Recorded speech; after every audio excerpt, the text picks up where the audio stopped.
Next up, guys, the main event of the evening. It's a wrestler on wrestler crime. It is Mansour Abdul-Malik taking on Wes Schultz. Before I kick this over to one of our great guests to break this down, I got to just give the color that my mind was blown when I go to search Mansour Abdul-Malik, and the first result that came up on Google was him wrestling a guy from 2 towns over, named Nick McShay, that I knew, from when I was wrestling locally in this area. This was when he was 184 pounder or something, right? We're talking high school results, but you know me, I'm a curious guy. So I started watching all the way from there. And this is the guy that I ended up clicking through like 6-8 of his wrestling matches because I was like, just fell down the rabbit hole, right? And the guy can really wrestle. I could just tell you. And there's been matches where he goes out there and pin slays somebody in like 30 seconds, puts a 10-0 score on them in the first period. But there's also times where he's down like 5-4 and grits one out in the third period. So for me, just as a wrestler, I know the psychology behind it, and I'm always looking for, any kind of habit you could take, anything that the market might not price in. And it did just seem to me like he's a guy that has that winning attitude, that winning intangible. Like he finds a way to go get it early, or he finds a way to go get it late. And I did like to see that. But without further ado, we'll kick this one over to our guy, Gordo. How do you feel about this one, my man? Main event matchup. What are you thinking for the main event? Yeah, I also fell down that wrestling rabbit hole looking at the record of everything. You got University of Maryland versus University of Wyoming here for a bit too. It was a fun one to go out there. I don't have the same ties. I'm the wrestler like Liam is, but it was fun going and digging into it. Some interesting looks. I think if you looked at this from just a wiki capping perspective, it looked like Mansour was 1-11 at Maryland. You look at some stuff like that, but the guy is a powerful dude. The guy is a strong wrestler. You look at his UFC career, he's only his MMA career, only 26 years old, 5 wins, 100% round 1 finish rate. The guy is explosive. His ground and pound is terrifying. He just runs through these fighters. A weaker level of competition, but he has fought through adversity in his first pro fight. He will reign ground and pound. He is a phenomenal athlete in terms of explosiveness, in terms of going side to side. And he is someone who I would like to see go out there and really get into these brawls, because he's got the athletic traits. He has the ability to go out there and land with fighting intention. He has these blast doubles and solid takedowns that put him in these dominant positions where he is just a terrifying figure from top position, and it's fun to watch. Wes Schultz may be a bit different. LFA actually posted an article on the guy and his wrestling career, which is funny to go out there and watch. I like the name, Party Time Schultz. It's a fun time to go out there and look, but a guy who's maybe not the most more powerful base. He does have a solid wrestling career as well, but he is someone who, although he has some solid offensive wrestling himself, he doesn't have that same power, doesn't have the same explosiveness. He himself can be caught in the back foot as well. Was out wrestled by Dylan Budka in that matchup there, was held down. I do think it leads towards, that's the image we all have in our head here. We have this powerful, dominant guy in MMA, and Mansour Abdul-Malik, who went out there and has dominated everybody in that first round. For a guy, Wes Schultz, who's a bit older, who we've seen lose these longer wrestling bouts and stuff like that as well. And it leads it for a guy who maybe has this one-sided affair. And I think when we look at this line, it really favors towards the more athletic guy, the more dominant guy here in Mansour. But I do think we're maybe getting ahead of ourselves in terms of line wide.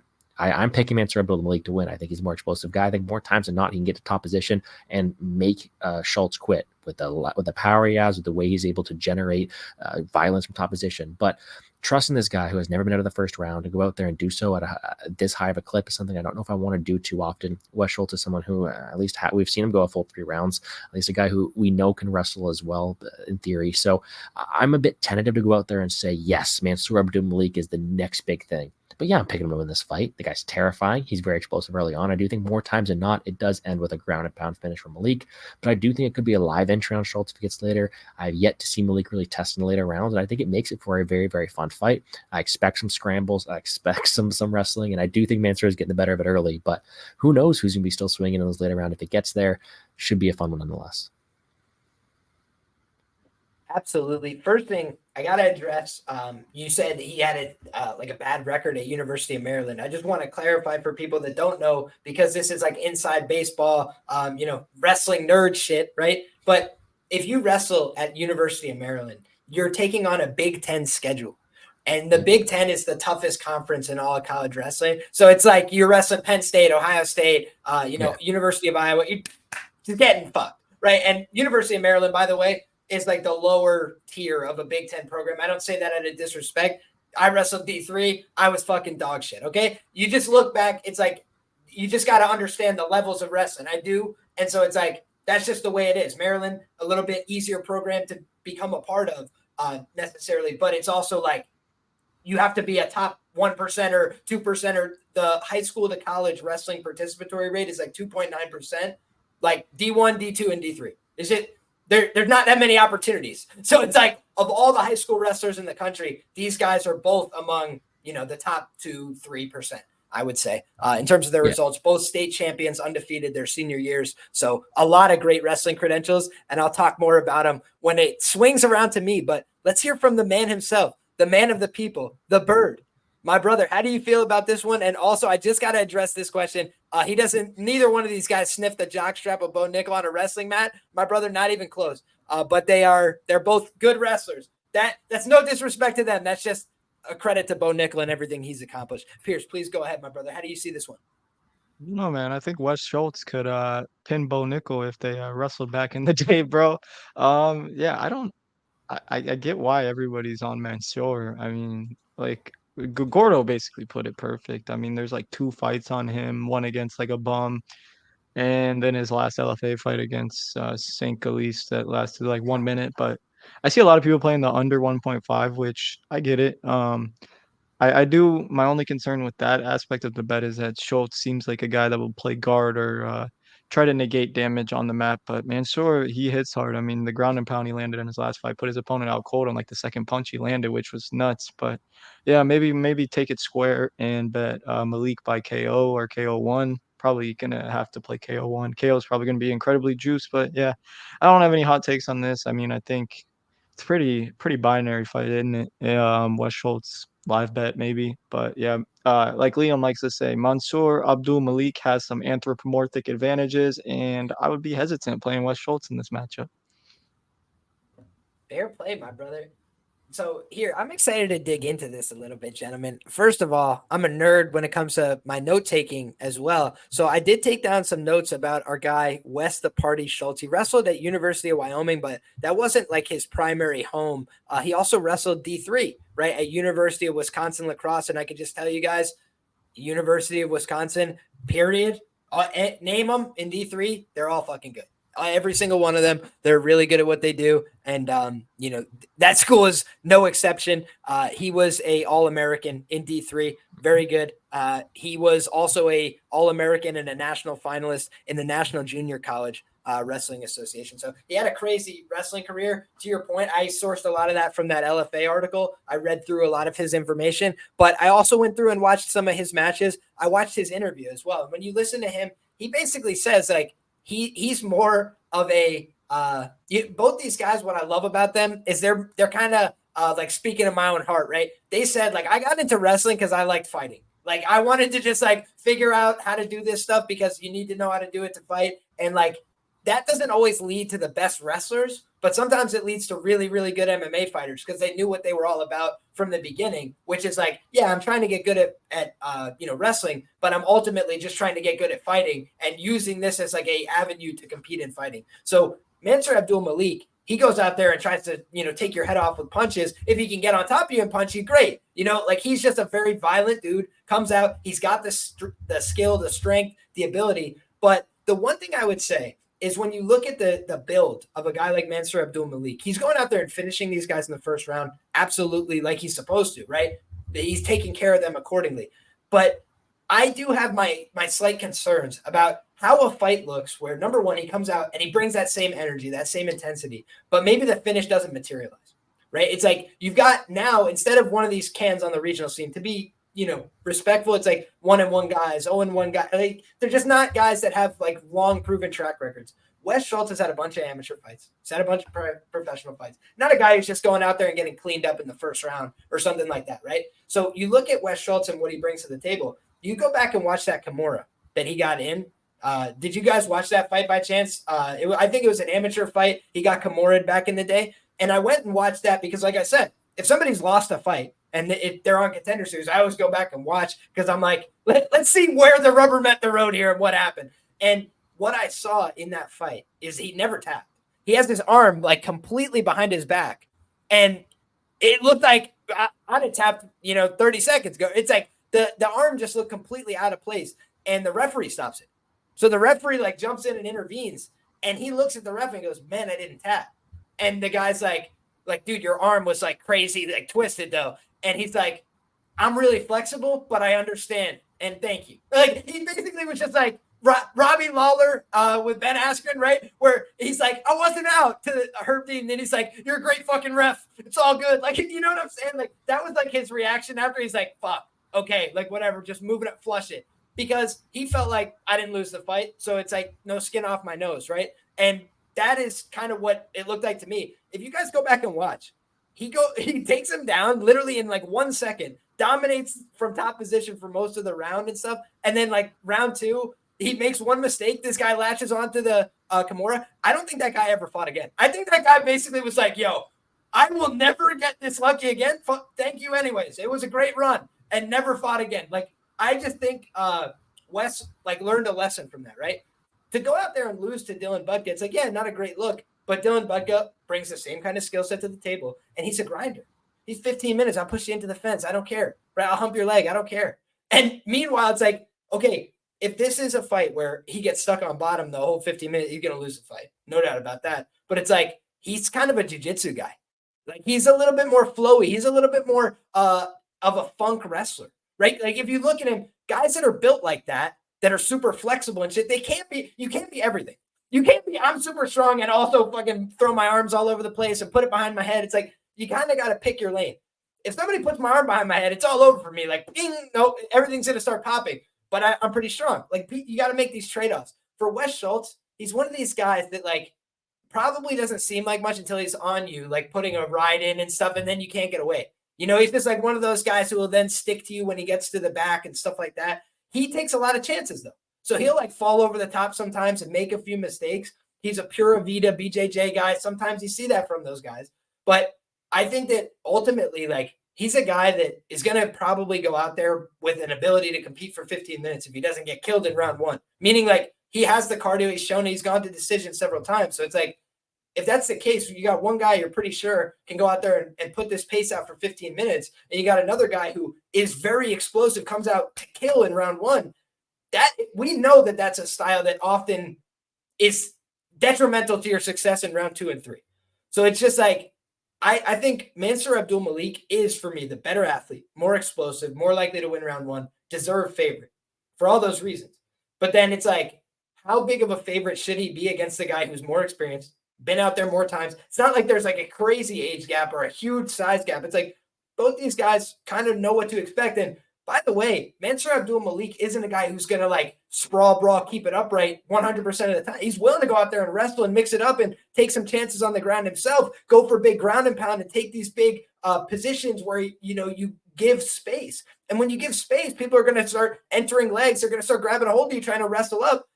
Then it becomes a much more interesting fight because a lot of these guys don't have a hope or a fucking prayer of wrestling with Mansour Abdul-Malik, right? There's some guy on the regional scene that does kickboxing and he's like, what the fuck is this dude doing on top of me? There's no getting back up from that. But if you're a wrestler by trade, it's not going to be surprising that somebody's like a big, strong guy on top of you one time. It's like, okay, it happens. Get back up. You know, keep working, grab wrist, work back up. And if you have that ability to keep the fight going, one of the things I will share from my experience as well is like I used to go into club wrestling at University of Buffalo. I met a bunch of MMA guys there, professional MMA guys that would come in and get rounds with us and stuff. It was an awesome experience. But one thing I noticed is me and the guy who was running the club would both drill together all the time because he wrestled D1, I wrestled D3, but we had like drill master coaches who were just like, go, go, go. Like just when you're working, you're working. And some of these other guys were just there. It's club, right? They're just like there to mess around and like do whatever. But we were like there to get reps and rounds and like try and improve and stuff like that. And just like at a pace, right?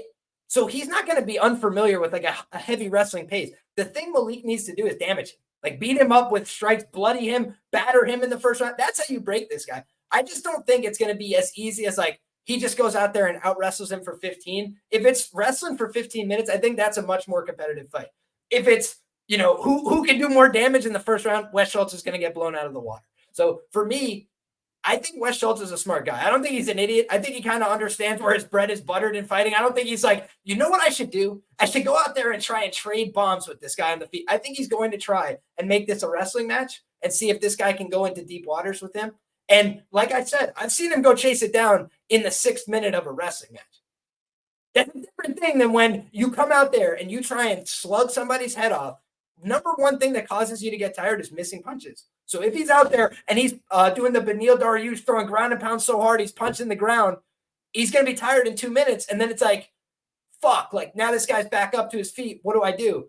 That's the only thing I worry about. I talk about all the time. Contender Series brings certain things out of people. They fight aggressive. They come out crazy. Some people adrenaline dump. They fight against type. Some people go like, screw wrestling. That's all I know, but I'm throwing hands on the feet. And then like sometimes it works out. Sometimes it doesn't. It's a high risk show. So when you talk about a high risk show with two guys that both have a lot on the line here, both again, young guys, now we're talking more about the Loner Kavanaugh types of guys. These guys can both fight in the UFC, in my humble opinion, right? He lost to Dylan Butke. It wasn't like, oh my God, Dylan Butke washed him in every fight. He'll never fight again. It's like, okay, Dylan Butke is in the UFC today.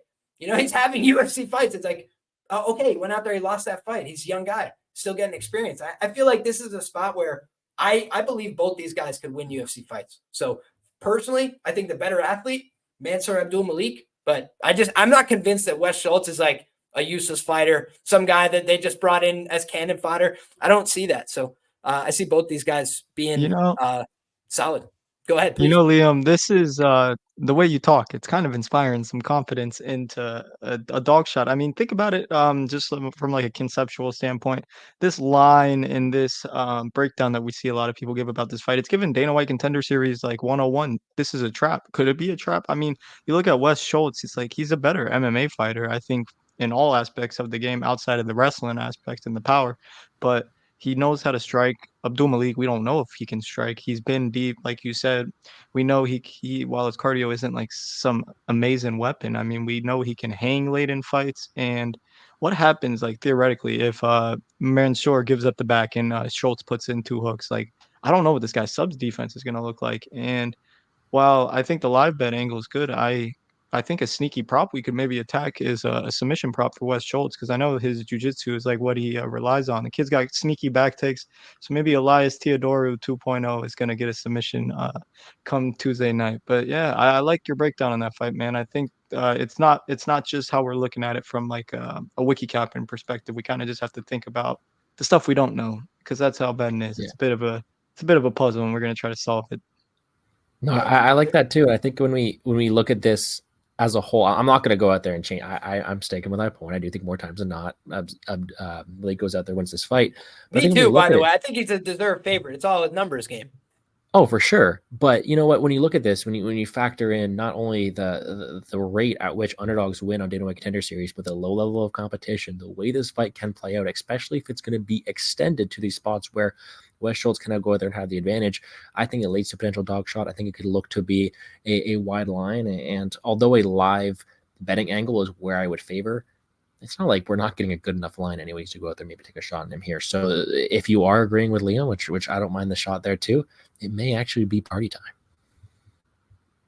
And ultimately for me, the other thing that I think is important to remember, go back and watch the first fight from Mansour Abdul-Malik's career.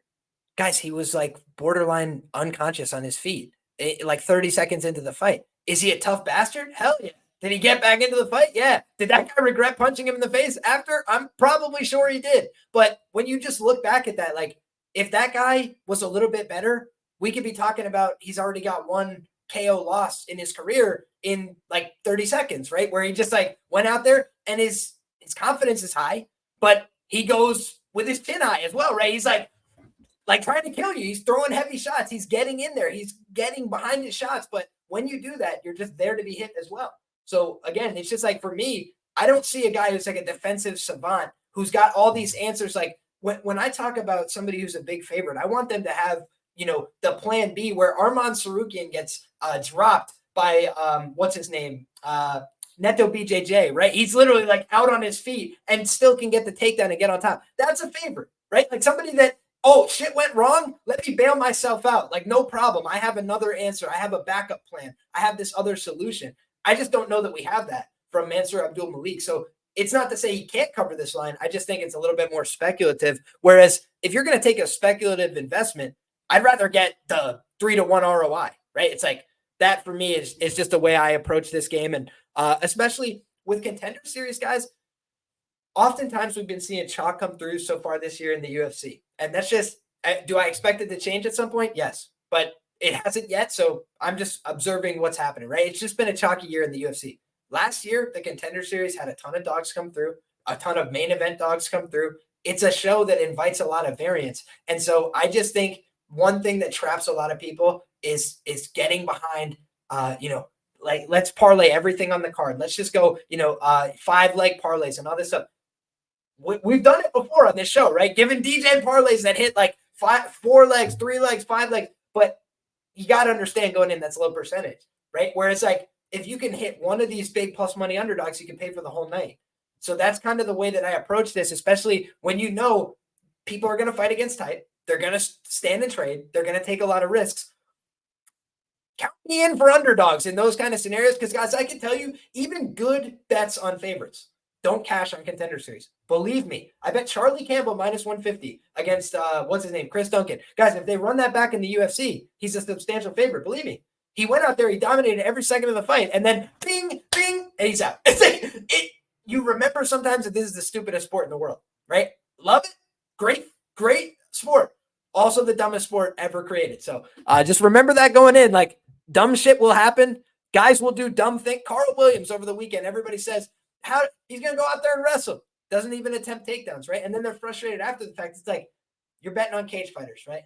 You're betting on these guys that don't always make the best decisions. When you're laying the heavy price tags, that's where it can come back and bite you. So you got to just be careful and make sure, does it check all my boxes, right? Especially with chalk. But in any case, guys, great night of fights. I'm excited for it. We start off with a banger. We end off with a banger. I think we're getting a couple contracts out of those 2 fights and hopefully a couple others as well.